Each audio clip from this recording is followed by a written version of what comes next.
Wagwan Spectrums. I hope you're doing well. I hope you're having a blessed day or night. Probably night time for some of you who have been hoping and probably praying for something of a miracle to happen today. What happened? This video is not going to be that edited, so I hope you can appreciate that, but I'm just going to talk about how the game went and why, inevitably, England did not win the World Cup. So let's start off with the first half, shall we? In the first half, we were lacking consistency in our organisation of the play. Henderson and Rice were pushing up against the wings in order to support the wingers in creating overlaps in the play, because the midfield of France was so good at compressing and blocking the passing lanes that no one could pass through. Even though if we had a more mobile midfielder that wasn't chasing down all of the passes that France were doing from the back, then I think we would have had a better chance of controlling the midfield. But that didn't happen because Bellingham was too busy basically running and trying to pick up loose balls, and he had a good game, but let's just say that Henderson and Rice can only do so much when they're being told to hold the midfield instead of actually helping the midfield. So yeah, that was strange. Why's my light going on? Alright, we're back. So, like I was saying, the midfield of Rice, Henderson, and who was it? Bellingham, of course. Yeah, they weren't able to basically break down through the middle because they were supporting the wingers on the wings, basically. So we weren't able to break them down from through the center. Off the dome, Saka was our best player by far. All of our good work attacking wise was going through him, and he did a really good job at supporting Walker when Mbappe was trying to attack, basically. I don't know what happened, yeah, but I don't know why no one else but Saka was trying to make penetrative runs unless they were being directed to. And in the first half, Saka was doing all the work. So the first half, it turned out that a shot from Tuchemi was the underlying factor in why France was able to go into the break ahead. Second half comes now. This is annoying me. Oh my days. Second half comes into play now, and straight off the bat we're attacking, and Saka wins a penalty. He does a 1-2 with, I think, Foden, and he gets tripped in the box by who was it? Who tripped him up? One of the French players tripped him up, and we won the penalty. Harry Kane took the penalty, and he scored, right? He's usually, right, that's the key word, usually, very classy with his penalties, right? Right. So, 1-1, great, wonderful, fantastic. Right back into the game for a penalty. Again, why is it always set pieces and penalties that England seem to do well on, but when it comes to open play we have trouble, you know, doing something penetrative in terms of breaking down the play. And here's another thing about England that needs to be changed, right? When it comes to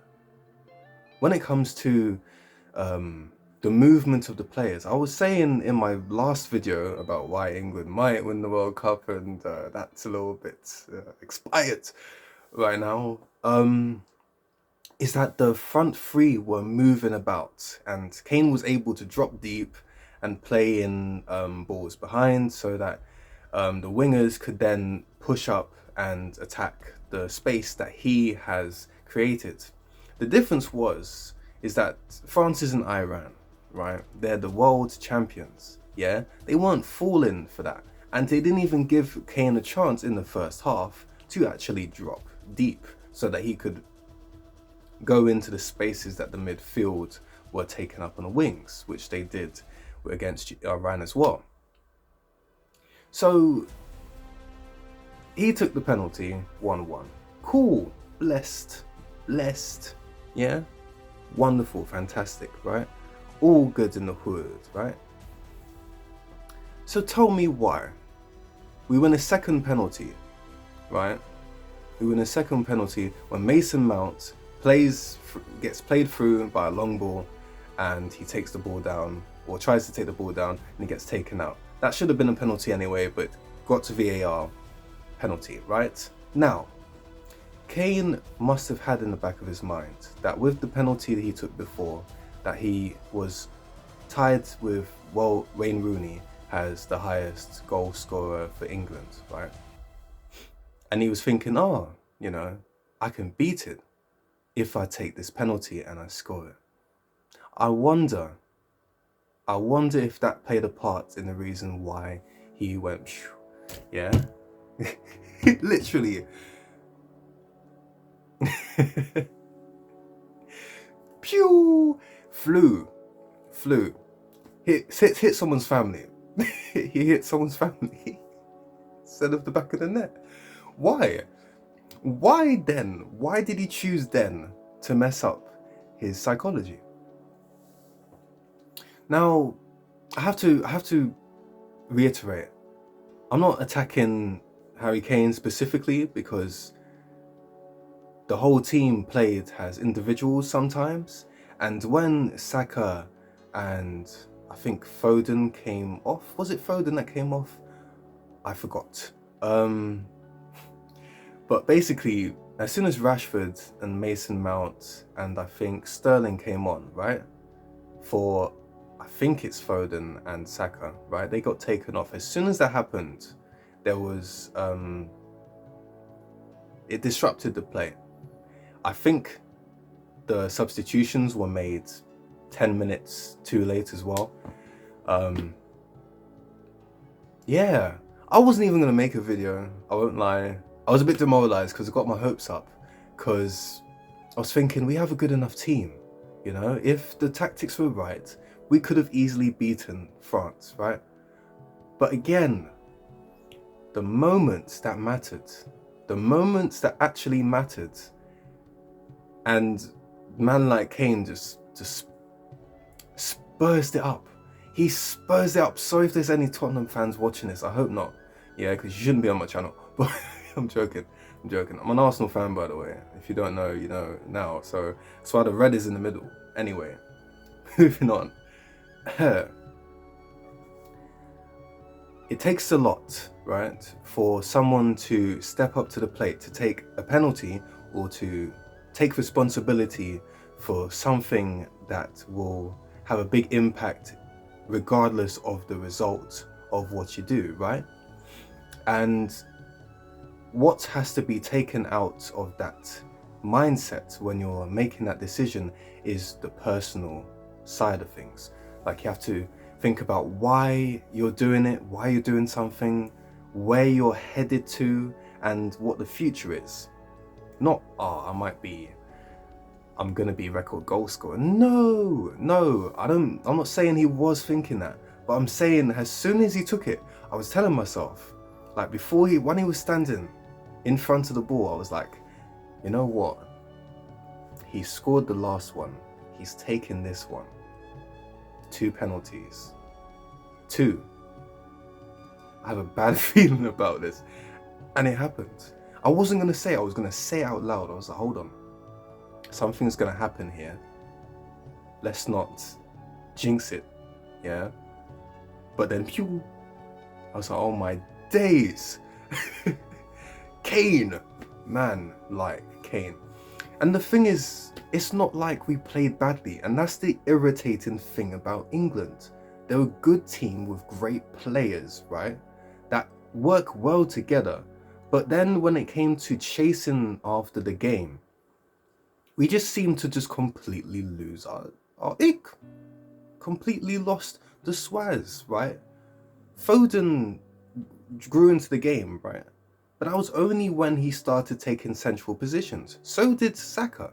He got into the game even more because he was able to swap around with Foden because he came to his side in order to. It's funny, isn't it? Foden was on the left wing, Saka was on the right wing. Foden had to come towards Saka in order to make the play that got England the penalty. Wonder why? Maybe you should have put Foden in the middle as a centre attacking midfielder so that he could have more influence with the ball and actually pass it to Kane instead of having Kane dropping back deep and having no outlet in the middle, right? So you have to have midfielders like Henderson, Henderson, who was tired of running from the middle of the pitch to chase after Lloris's ball. Do you see what I'm saying? So even though you can see where the tactics were trying to be, what sort of tactics Southgate was going for, it just didn't work in the end because France played on the weaknesses and the strengths of England. One of their goals was a long range strike by Tuchemi. That's just quality. That's just a banger, yeah? Why did none of our players do it until it was like 15 minutes and we were chasing the game? Why is it always when you have to be down, 2-1 down, or behind in the game that England takes the initiative to do something or try something with the quality that they have? Because in general, the play and how they train and the relationship that they have on and off the pitch seems orchestrated and manufactured, right? So they were playing too much into the hands of France, who were more free-flowing, right? And were able to play tricky passes here and there because they were using their flair instead of just basic organization that can be held if you just hold it, right? We couldn't break down France when they were holding deep, when they were dropping deep and they dropped deep and they just let us do our thing, right? We were not able to break through it because they were just holding back. They said, oh no one's gonna break us down, and it took Saka to be brought down bare times for there to be a penalty. That's not the only thing. Also, the amount of times that Saka got fouled and didn't get a foul, it's a bit strange to me, especially since the referee, the Spanish referee, who is I was going to say orchestrating the game. They are kind of like orchestrators, referees, if you think about it. They orchestrate when play gets broken up. They, make fouls, not fouls, and then not fouls, depending on something, It's just strange. Like, this whole World Cup has been strange. And I thought, because it's such a strange World Cup, I thought England would be able to get through based on those terms. I said semi-finals, and then they couldn't do that. They couldn't do that.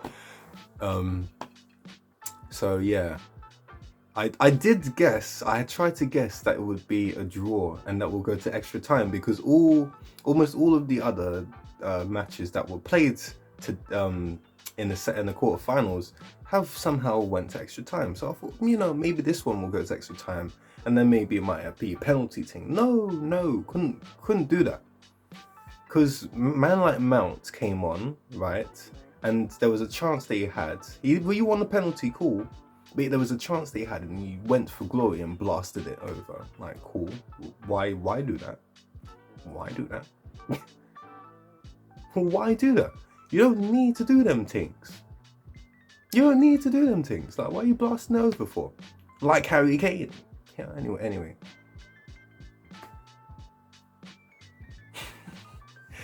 Oh, I'm salty. I'm salty because we lost in such England ways. And I'm also mad because Right, I'm an Arsenal fan, right? Saka, he stands for something that I believe in as well. And how he got treated on the pitch today kind of seemed indicative of where the world had headed. I won't go into it, but if you know, you know. Now, I said in my last video that the team were fighting for something, right? That I thought that the team were fighting for something bigger than just football, okay? So the fact that we went out the quarter final, I think is indicative of what's going to happen in the near future, right? Because this World Cup might be the last semi-normal World Cup we have, depending on how things go in the world. I'm not going to go into politics because I don't want to go there. But yeah, strange game. Strange World Cup. And yeah, it turned out that England won't be winning the World Cup. It might be Morocco. It might be Morocco. I hope it's Morocco because they're really the dark horses. They got a lot of good players and their fullbacks, superstar world fullbacks. Not like Shaw, who just, I don't know why I'm picking on Shaw, but he didn't have a good game today. He had good chances, right? But swinging crosses in the 90th minute. Swinging crosses, yeah. It's not like Griezmann's cross where it had purpose to hit a one person. It's a hit and hope. You could tell because there was no whip, no purpose on the ball. It was just floated, and the people in the box had to kind of chase after it and trying to, and lose the flight of the ball and lose the power of the ball instead of like having it whipped and then just flicking it on or something. You know what I mean? I don't know. Southgate has been in this position a couple times and he's got something to answer for now. Anyway, I'm not going to go on for too long because, yeah, this is a long video already. I'm not editing it. I'm not editing it. I was going to get it out there, get my thoughts out, and that's it, right? Anyway, this has been Jacob Marriott. This is the Spectrums. If you liked the video and if you liked how I'm talking and if you appreciate it, like, comment, and subscribe. I suggest subscribe because subscribing is the best way for me to grow and liking is the best way for the algorithm to see that you like the video. If you want to comment how you felt about the match, please do, because it will all go to good causes, yeah? And a good cause is helping a man like get out there in the world, yeah? Anyway, God bless you and yeah, take care, don't get too drunk. God bless.